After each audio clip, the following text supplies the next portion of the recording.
players' personalities still come out, the tennis personalities still come out? Oh yeah, you'll see those personalities tonight. Yeah, I mean it's we're certainly having a lot of fun out there, but we're also playing some great tennis too. And I think for us, obviously through the years, it's nice to be able to have so many great rivalries over the years, from juniors on through our professional ranks, and then obviously now post career. But obviously a little bit different scenario. Not quite as cutthroat, but we still certainly want to play well and still certainly want to do well. The generation, and it isn't just Sampras, Agassi, Curry, or Chang. It's David Wheaton, Todd Martin. Right. It's like, what the heck happened that made that so great? Everybody just talks about what the heck hasn't happened since. But yeah. I mean, when you look at that and say we were an incredible class, but what comes to mind for you? I'd have to say, I mean, our generation is exceptional. I mean, even if you look back at the great generations of tennis players that are coming from the U.S., I mean, you kind of have the McEnroe and Connor's generation, and then you've got the older generation before that. But I don't know if you can have a group of guys that have come up through the junior ranks, all within probably 3 years of each other, and do so well on the tour together. And I think part of that, I think part of our success really, kind of was as a result of, kind of pushing each other to do better. Because we're obviously have great competition playing against each other, but at the same time it's kind of like, well, if this person can go and accomplish that, why can't I?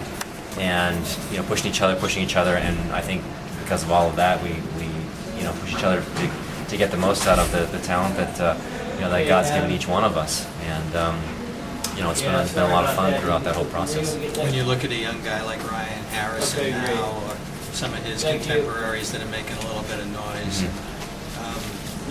Is it a bad thing to kind of put that on them and say, well, maybe this will be the next? Normal. It's normal to put that on them, right? I think that's the normal situation. I mean, when John and Jimmy were on their way out 100 like we used to. I mean, the U.S.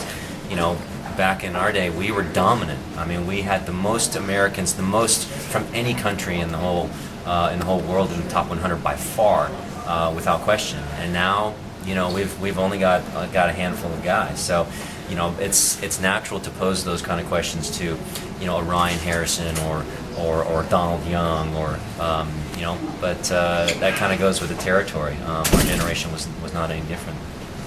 What's it been like to kind of be back out on tour, even if it's a modified version? Traveling from city to city, right. The warm-ups, the practicing. Like, what's it been like for you after all these years? It's been a lot of fun. We've been playing a lot. A lot of champions tournaments and matches here and there. This format's obviously a little bit unique. But I think to have an opportunity to be in 12 different cities, in great venues, in great cities, I think it's a lot of fun for us. We don't get a chance to play each other that often. I played Pete in Fort Lauderdale and D.C. It's the first time in probably over 10 years that we play. Wow. I played Jim a little bit more because we run into each other on the Champions Tour. I haven't played Andre for quite some time, and played Mac a little bit over the last maybe 6 months or so, 6 months to a year. So it's been fun to get out on the courts and play against the boys again. So you think you'll do it for a couple of years? Kind of keep us entertained?